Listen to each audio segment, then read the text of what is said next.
Hey all, welcome back to my channel. இன்னைக்கு ஒரு சிம்பிளான டூட்டி ஃப்ரூட்டி கேக் பண்ணலாம். நான் கப் கேக்காக பண்ணுறேன். நீங்கள் நார்மல் மோல்டு கேக் மோல்டு எதில் வேணால் பண்ணலாம்.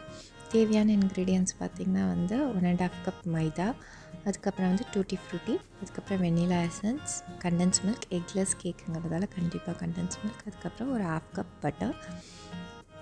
அதுக்கப்புறம் பார்த்திங்கன்னா இது நார்மல் வெண்ணிலா ஃப்ளேவர்டு கஸ்டர்ட் பவுடர். இது ஆப்ஷனல் தான், பட் ஃப்ரூட் கேக்கில் கண்டிப்பாக கஸ்டர்ட் பவுடர்ன்றது நத்திங் பட் கார்ன்ஃப்ளவர்.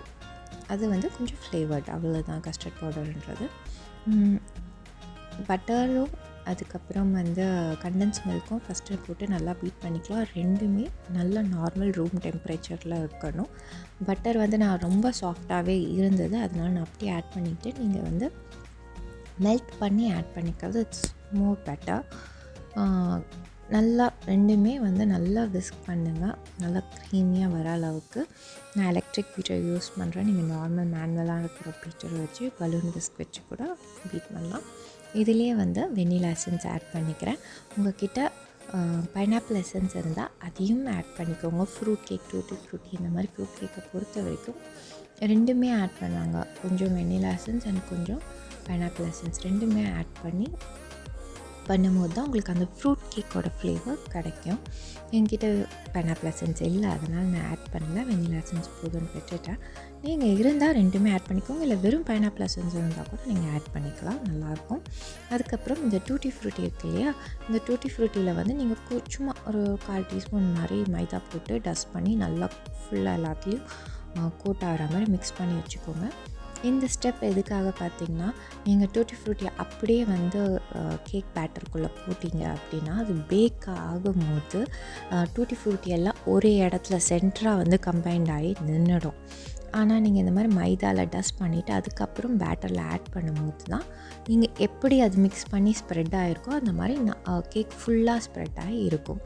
இப்போ நான் ட்ரை இன்க்ரீடியன்ட்ஸான மைதா, அப்புறம் கஸ்டர்ட் பவுடர் இதை ஆட் பண்ணி கஸ்டர்ட் பவுடரை ஆட் பண்ணி விஸ்க் பண்ணாதீங்க. நானே விஸ்க் பண்ணதால் பயங்கர திக்காகிடுச்சு. திக் ஆகக்கூடாது, அதனால தான் எனக்கு தெரியும். சும்மா நான் லம்ப்ஸ் இல்லாமல் இருக்கிறதுக்காக, எனக்கு கம்ஃபர்டபுளாக இருக்குங்கிறதுக்காக நான் விஸ்க் யூஸ் பண்ணி விஸ்க் பண்ணுறேன். நீங்கள் பிகினராக இருந்தால் எலக்ட்ரிக் விஸ்க் யூஸ் பண்ணி கண்டிப்பாக அதாவது அந்த கஸ்டர்ட் பவுடர் போட்டு விஸ்க் பண்ணிடாதீங்க. ஸ்பேச்சுலாக இருக்கும் இல்லையா, நம்ம மிக்ஸ் பண்ணுவோம் இல்லையா, அது இல்லை நார்மல் ஸ்பூன், அதை வச்சு நீங்கள் மிக்ஸ் பண்ணி விடுங்க. திருப்பி விஸ்க்கு ஏதாவது வச்சு நீங்கள் நல்லா விஸ்க் பண்ணிட தேவையில்ல. அதுக்கப்புறம் நான் கொஞ்சமாக ஒரு 2 டேபிள் ஸ்பூன் மாதிரி பால், நம்ம மிக்ஸ் பண்ணி வச்சுருந்த டூட்டி ஃப்ரூட்டி இதெல்லாம் ஆட் பண்ணிவிட்டு baking soda and baking powder, 1/4 teaspoon baking soda, நான் 1/2 டீஸ்பூன் பேக்கிங் பவுடர். எதுக்கு அப்படின்னு பார்த்திங்கன்னா 1.5 கப் ஆஃப் மைதா. இந்த மெஷர்மெண்ட்டுக்கு இந்த அளவுக்கான baking soda and baking powder கரெக்டாக இருக்கும். அதிகமாக பேக்கிங் சோடா ஆகிட்டால் கேக் கசக்கும், அதனால் பேக்கிங் சோடாவும் நிறைய ஆகிடாமல் பார்த்துக்கோங்க. இந்த மாதிரி ஸ்பேச்சுலா வச்சு மிக்ஸ் பண்ணி விடுங்க.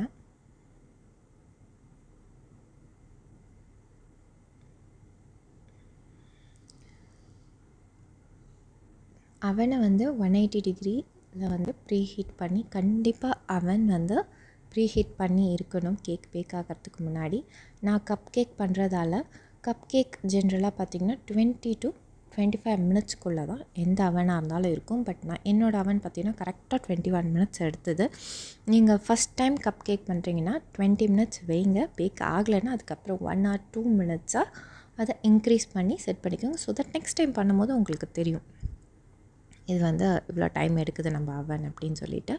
இந்த டைமிங் மட்டும் அவங்கவுங்க அவனுக்கு ஏற்ற மாதிரி மாறும். நார்மல் கேக் மோல்டில் பண்ணுறீங்கன்னா கண்டிப்பாக ஒரு 40 to 45 மினிட்ஸ் எடுக்கும்.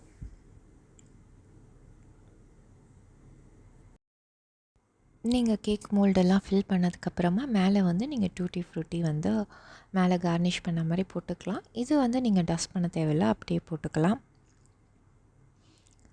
அவ்வளோதான். நான் அவன் ப்ரீஹீட் பண்ணியாச்சு.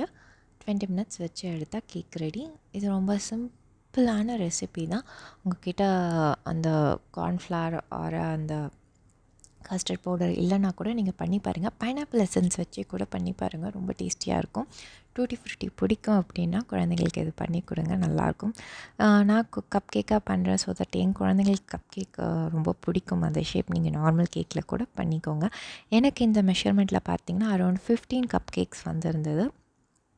நல்லா அழகாக வந்திருக்கு. பார்த்தீங்கன்னா உங்களுக்கு தெரியும், இது எக்லெஸ்ன்னு யாருமே சொல்ல மாட்டாங்க. புரட்டாசியும் போது எல்லாருமே எக்லெஸ் தான் கண்டிப்பாக ட்ரை பண்ண விரும்புவீங்க. கண்டிப்பாக ட்ரை பண்ணி பாருங்கள். இந்த ரெசிபீஸ் நீங்கள் ரொம்ப கரெக்டான மெஷர்மெண்ட்டில் சாஃப்டாக சூப்பராக வந்திருக்கும். நீங்கள் கஸ்டர்ட் பவுட்ரு போட்டு தயவு செஞ்சு விஸ்க் மட்டும் பண்ணிடாதீங்க. அண்ட் மேக் ஷுர் தட் உங்களோட பட்டர் அண்டு அந்த கண்டன்ஸ்ட் மில்க் ரெண்டுமே ரூம் டெம்பரேச்சரில் இருக்கிறது ரொம்ப முக்கியம். பார்த்திங்கன்னா இவ்வளோ அழகாக வந்திருக்கு. பட்டர் யூஸ் பண்ணும்போது தான் கப் கேக் வந்து ரொம்ப மாய்ஸ்டாக மறுநாள் சாப்பிட்டா கூட மாய்ஸ்டாக சாஃப்டாக அப்படியே இருக்கும். அதனால தான் நான் பட்டர், இல்லைனா நீங்கள் வந்து இந்த நார்மல் ஆயில் கூட யூஸ் பண்ணிக்கலாம், இல்லை ரெண்டும் ஆஃப் கூட யூஸ் பண்ணிக்கலாம். பட்டரோட ஃப்ளேவர் கேக்கில் நல்லாயிருக்கும்ன்றதுக்காக தான் நான் பட்டர் ரொம்ப ப்ரிஃபர் பண்ணுவேன். இல்லைனா normal refined oil, any plain white oil, எந்த ஸ்மெல் வராத ஆயில் எதுவாக இருந்தாலும் நீங்கள் யூஸ் பண்ணிக்கலாம். அதே 1/2 கப் ஆஃப் மெஷர்மெண்ட்டுக்கு பட்டருக்கு, இல்லை 1/4 cup oil 1/4 cup melted butter mix பண்ணியும் போடலாம். நான் முன்னாடியே நிறைய கேக் அந்த மாதிரி எக்லெஸ் கேக் பண்ணியிருக்கேன். நான் அதோட லிங்க் எல்லாமே டிஸ்கிரிப்ஷனுக்கு கொடுக்கலாம். கிட்டத்தட்ட கேக் எல்லாமே சேம் ப்ரொசீஜர் தான் வரும். ரெசிபீஸில் வந்து சின்ன சேஞ்சஸ் தான் இருக்கும். நீங்கள் இந்த மாதிரி சின்ன சேஞ்சஸ் பண்ணி நிறைய variety of cake and baking பண்ணலாம். நான் இன்னும் நிறைய பேக்கிங் அண்ட் ரெசிபீஸ் உங்களோட ஷேர் பண்ணுறேன். இப்போ பார்த்திங்கன்னா கேக் எவ்வளோ சாஃப்டாக கடையில் வாங்குகிற கேக் மாதிரியே தான் இருக்கும். அந்த கேக்கோட ஹனிகோம், அந்த சாஃப்ட்னஸ் எல்லாமே வந்து ரொம்ப பர்ஃபெக்டாக வந்தது. உங்களால் கிளியராக பார்க்க முடியுதுன்னு நினைக்கிறேன். நான் முடிஞ்ச அளவுக்கு கேமராவில் காட்ட ட்ரை பண்ணேன். அண்ட் அந்த ரெசிபி, இந்த வீடியோ ரெசிபீஸ் இதெல்லாம் பிடிச்சிருந்தா கண்டிப்பாக சப்ஸ்கிரைப் பண்ணி லைக் பண்ணி சப்போர்ட் பண்ணுங்கள். தேங்க்யூ ஃபார் வாட்சிங்.